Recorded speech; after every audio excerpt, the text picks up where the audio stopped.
Assalamualaikum warahmatullahi wabarakatuh. Kita berjumpa lagi di pertemuan ke-6 ya. Sekarang materinya berkaitan dengan pengelolaan modal tidak tetap. Nah, saya akan mencoba nanti mereview dan kemudian juga menyampaikan poin-poin dari materi pengelolaan modal tidak tetap ini sendiri. Nah, dalam bab sebelumnya kita sudah tahu bahwa ada klasifikasi modal dalam suatu perusahaan.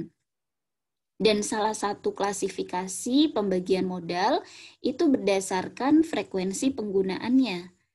Nah, dari frekuensi penggunaannya tersebut, kita kenal ada dua modal, yaitu modal tetap dan juga modal tidak tetap. Nah, modal tetap yang dipakai berulang-ulang ya, tapi kemudian bisa memiliki jangka panjang. Jadi dipakai berulang-ulang dalam proses produksi. Contohnya adalah tanah, kemudian bangunan, mesin-mesin, juga bisa peralatan. Sedangkan yang akan kita bahas saat ini, yang kedua, ada modal tidak tetap, itu adalah modal yang langsung habis dipakai dalam satu kali proses produksi. Jadi ketika mereka memproduksi berikutnya, maka harus memperbarui lagi. Jadi modal yang habis dalam satu kali proses produksi ini dicontohkan dalam pertanian, misalkan benih, kemudian pupuk, tenaga kerja, bahan bakar, dan juga bisa bahan bakunya.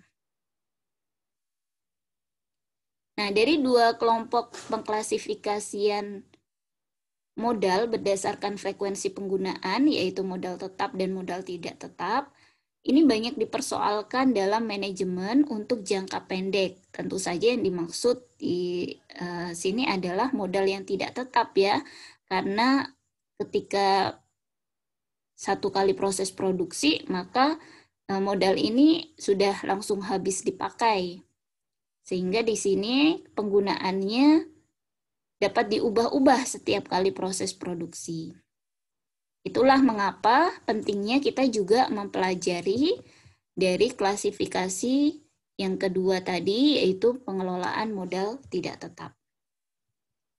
Nah, kita akan pertama kali mengetahui bagaimana konsep dari pengelolaan modal itu sendiri. Jadi pengelolaan modal perusahaan pertanian berarti kegiatan yang mencakup cara pengalokasian modal tidak tetap agar dapat menghasilkan laba maksimal. Karena modal tidak tetap inilah yang kemudian bisa diubah-ubah penggunaannya dalam setiap periode produksi. Seperti yang saya sampaikan di review pengantar tadi, bahwa modal tidak tetap itu modal yang langsung habis dipakai dalam satu kali proses produksi. Seperti yang dicontohkan dalam pertanian ya, benih, kemudian pupuk, tenaga kerja, bahan bakar, dan bahan baku. Manajer perusahaan pertanian harus mengetahui prinsip ekonomi dalam mengelola permodalan, sehingga keuntungan yang diperoleh juga mendapatkan optimal. Nah, prinsip ekonomi yang dimaksud bagi manajer pertanian ada 5 di sini yang saya sampaikan. Yang pertama adalah kenaikan hasil yang semakin berkurang, kemudian yang kedua biaya imbangan, yang ketiga pengaruh waktu terhadap nilai uang atau time value of money, yang keempat maksimisasi profit dan minimisasi biaya, serta yang kelima adalah kombinasi cabang usaha. Nah, kita akan bahas satu persatu dari prinsip ekonomi bagi manajer pertanian. Kita bahas yang pertama dulu ya, prinsip kenaikan hasil yang semakin berkurang. Teman-teman sudah pernah mempelajari ini di materi ekonomi mikro, yaitu ekonomi produksi atau teori produksi, ada istilah diminishing return. Nah, istilah ini dikaitkan dengan ketika penggunaan input variabelnya, contoh yang tadi input variabel misalkan pupuk atau benih ya, tambahkan secara terus-menerus, kemudian faktor lainnya itu dianggap tetap, misalkan mesin atau peralatannya tidak, bukan ya, misalkan faktor yang lainnya itu dianggap tetap hanya misalkan salah satu yang ditambah, maka awalnya mula-mula hasil produksinya akan meningkat semakin besar. Kalau kita lihat di sini kurvanya. Jadi dari awal penambahan input X1 ke X2, awalnya dia akan naik semakin tinggi gitu kan. Kemudian mengalami konstan pada saat puncak, ini di X3, tapi lama-kelamaan itu akan mengalami penurunan. Begitu pula dengan kenaikan hasilnya. Jadi nanti teman-teman akan bisa melihat di tabel ya. Nanti akan terlihat dia lama-kelamaan kenaikan hasilnya itu semakin menurun, bahkan mencapai 0. Kalau kita lihat di sini ada marginal produknya. Marginal produknya dia awalnya naik gitu kan, kemudian pada saat yang titik puncaknya ini lama-kelamaan turun, dan kemudian pada saat titik puncak yang mengalami penurunan, maka marginal produknya itu akan negatif. Kita lihat ya penerapannya di tabel seperti apa. Nah ini, jadi dalam tabel 17 tampak bahwa mula-mula setiap kenaikan penggunaan input variabel, ini dari 0, kemudian 1 ke 2, berarti kenaikannya sebesar 1 unit, maka akan menyebabkan kenaikan output dalam jumlah yang makin besar. Jadi ketika ditambah 1 unit ke berikutnya, maka di sini total outputnya akan semakin naik juga, semakin meningkat. Gitu. Tapi setelah penggunaan input kelima, kita lihat setelah penggunaan input kelima, ternyata kenaikan hasilnya dia 0 gitu kan. 60 ke 60 kan dia sudah tidak naik lagi atau konstan ya. Jadi kenaikan hasilnya 0. Selanjutnya jika inputnya terus ditingkatkan dari kenaikan 6 ke input ke 6 ke 7, ternyata malah akan menurunkan total outputnya. Dan ketika ditambah lagi inputnya begitu kan, itu malah akan menjadi minus. Jadi kalau kita lihat kenaikan hasilnya di sini, awalnya naik, kemudian konstan. Awalnya kenaikan hasilnya awalnya naik ya di sini ke 16, kemudian dia mengalami penurunan hingga konstan, dan pada akhirnya pada saat penambahan input variabel dari 7 ke 8, dia malah menyebabkan lama-kelamaan itu menjadi negatif.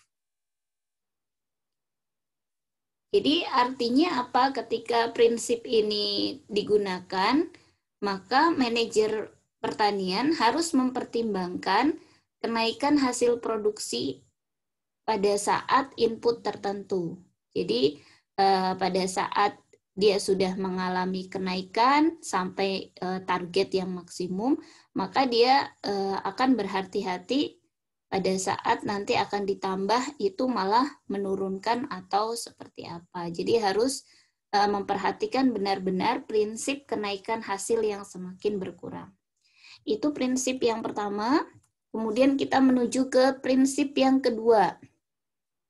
Bagi manajer pertanian, maka di sini prinsip biaya imbangan atau opportunity cost principle itu bisa menjadikan alternatif investasi bagi para pengusaha pertanian atau manajer pertanian. Artinya dengan modal yang terbatas, tapi dia bisa memilih alternatif yang menguntungkan. Nah, pada tabel 18 yang saya cantumkan di sini, modalnya hanya 10 juta begitu kan, hanya 10 juta sampai berapa ini? Misalkan modal pengusahanya hanya 10 juta sampai 30 juta. Tampak ya di sini 10 juta sampai 30 juta. Maka yang paling menguntungkan apa? Kalau dilihat ini. Kalau dilihat 10 juta sampai 30 juta, itu kan masing-masing pendapatan yang diperoleh, ini dari kambing, kemudian ayam, kemudian sapi perah, pada saat 10 juta yang paling menguntungkan ayam. Kemudian pada saat modalnya 20 juta, yang menguntungkan juga ayam.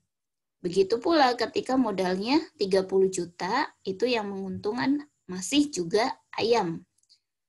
Tapi ketika modalnya 40 juta, ternyata pendapatan dari jenis usaha yang menguntungkan adalah kambing, begitu kan? Karena paling banyak pendapatannya ini ada di kambing.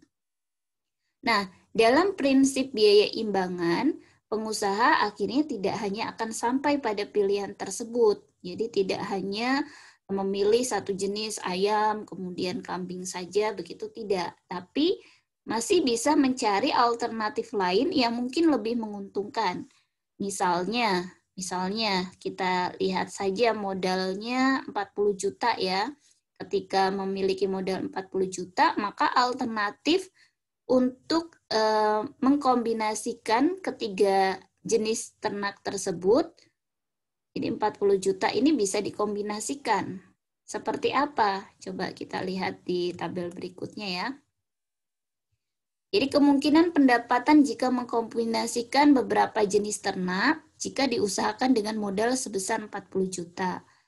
Nih, di sini ada ayam, kemudian kambing, sapi perah langsung dikombinasikan oleh manajer perusahaan tersebut, manajer pertanian tersebut. Pada tabel 19 tampak bahwa dengan modal yang sama yaitu 40 juta, tadi kan kalau dengan hanya 40 juta yang paling menguntungkan kambing ya, yaitu pendapatan sebesar 55 juta. Namun ketika pengusaha tersebut mengkombinasikan dengan 3 jenis ternak tersebut, yaitu ayam, dia bagi tuh modalnya 10 juta, kemudian kambing 20 juta, sapi perah 10 juta. Intinya dengan modal 40 juta dan dia mengkombinasikan ketiga jenis ternak itu, maka pendapatan yang diperoleh malah lebih besar daripada dia hanya mengalokasikan modal untuk satu ternak kambing saja tadi yang 50 juta. Jadi ini hasilnya lebih banyak nih, 55 juta.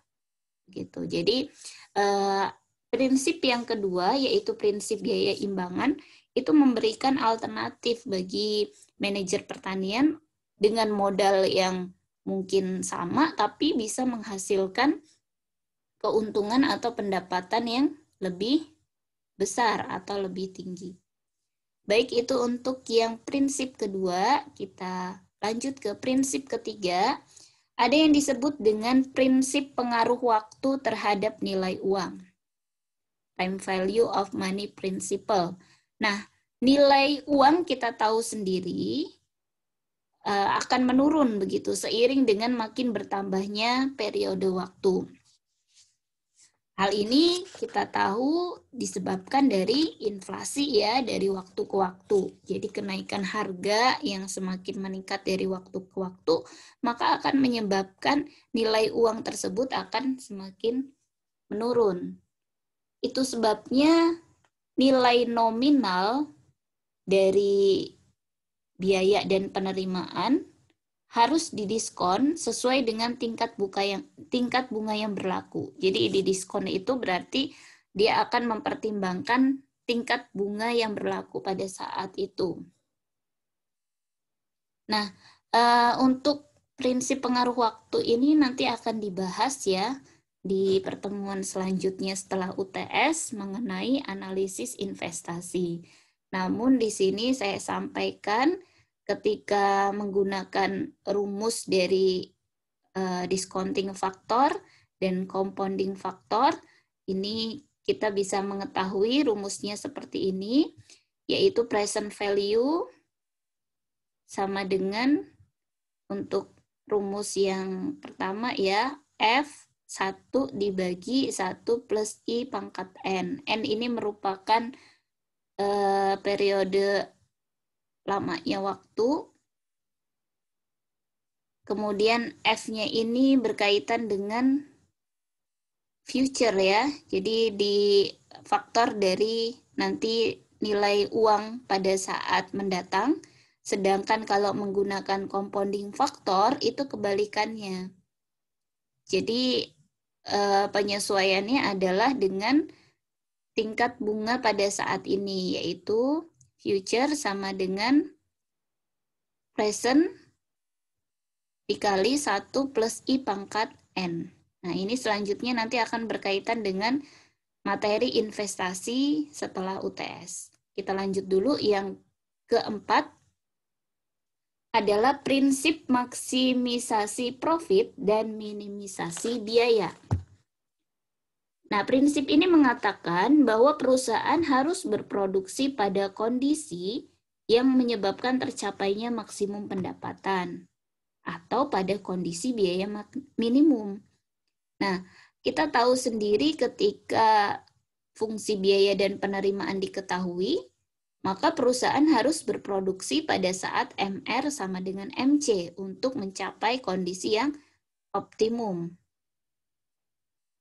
Jadi pada saat kondisi optimum ini, maksimum atau minimumnya secara kalkulus turunan pertamanya disamakan dengan 0. Oleh karena itu, apabila fungsi penerimaan dan fungsi biaya dalam suatu perusahaan diketahui pada saat MR sama MC, maka fungsinya di sini fungsi maksimisasi profit ya atau minimisasi biaya itu langsung diketahui MR sama dengan MC. Dalam hal ini yang diketahui adalah fungsi biaya, maka MC itu turunan dari fungsi biaya. Ya, jadi MR itu turunan dari TR. MC itu turunan dari TC. Kemudian kalau MR, marginal revenue, itu berarti fungsi dari penerimaan merupakan fungsi pertama atau turunan pertama dari TC. Atau TR ya, TR. Mohon maaf. Jadi saya ulangi lagi. Ketika fungsi biaya, maka MC itu turunan pertama dari fungsi biaya. Berarti TC aksen. Kemudian apabila diketahui fungsi penerimaan, maka MR-nya itu turunan pertama dari fungsi penerimaan. Berarti TR aksen. Nanti kita pada pertemuan berikutnya kita akan coba untuk aplikasi soal atau pada saat praktikum ya akan lebih didampingi asisten berkaitan dengan beberapa soal dari prinsip-prinsip manajer pertanian ini sendiri. Nah, ini hanya ulasan saja. Yang terakhir kita akan melihat prinsip dari kombinasi cabang usaha. Nah, ini hampir sama dengan prinsip yang kedua tadi ya, prinsip biaya imbangan. Hanya saja kalau tadi prinsip biaya imbangan berkaitan dengan pemilihan modal yang berbeda untuk mencari alternatif yang paling menguntungkan. Nah, kalau di prinsip kombinasi cabang usaha ini, maka perusahaan mengusahakan dua jenis komoditas yang harganya berbeda dan saling bersaing dalam penggunaan input. Gitu. Jadi adanya kombinasi tersebut diakibatkan dari harga yang berbeda, dua jenis komoditas yang berbeda, dan juga di situ saling bersaing dalam penggunaan input. Nah, kalau kita lihat kombinasi optimum kedua komoditas tersebut bisa tercapai ketika di sini ada komoditas satu dengan komoditas yang kedua, ya perbandingannya berarti sama dengan harga dari komoditas yang kedua dibandingkan dengan harga dari komoditas yang pertama. Nah, kalau diperlihatkan sebagai fungsi dari matematis, maka harga dari komoditas yang kedua dibandingkan harga komoditas yang pertama itu merupakan marginal rate of substitution antara Y1 dengan Y2. Jadi marginal rate of substitution itu diartikan sebagai kombinasi optimal dari produk Y1 dan Y2. Nah, kombinasi ini memperlihatkan keuntungan maksimum ya, nanti yang akan dipertimbangkan oleh manajer pertanian ketika mereka mengusahakan dua jenis komoditas dengan harga yang berbeda juga, itu nanti seperti apa. Baik, mungkin dari penjelasan prinsip mendasar yang harus diketahui oleh manajer pertanian, prinsip ekonomi yang harus diketahui oleh seorang manajer perusahaan pertanian. Kita akan lanjutkan mungkin nanti di video berikutnya supaya tidak terlalu panjang ya untuk fokus berpikirnya. Jadi kita akan coba lanjutkan di video yang berbeda. Nanti saya upload lagi. Jadi untuk yang bagian pertama dari pengelolaan modal tidak tetap, kita sudah mempelajari tadi konsep pengelolaan modal dan juga prinsip ekonomi dari manajer perusahaan pertanian. Baik, untuk video dari yang pertama saya akhiri dulu. Nanti kita akan lanjutkan di video berikutnya. Terima kasih. Assalamualaikum warahmatullahi wabarakatuh. Semoga bermanfaat dan bisa disimak dimanapun teman-teman berada. Jangan lupa untuk selalu jaga kesehatan dan juga tetap bahagia. Silakan sambil mencicil materi-materi yang sudah diupload di e-learning sister untuk persiapan UTS 1 pekan atau 2 pekan ke depan ya, kita tunggu kabarnya. Oke, sampai berjumpa di video atau pertemuan berikutnya.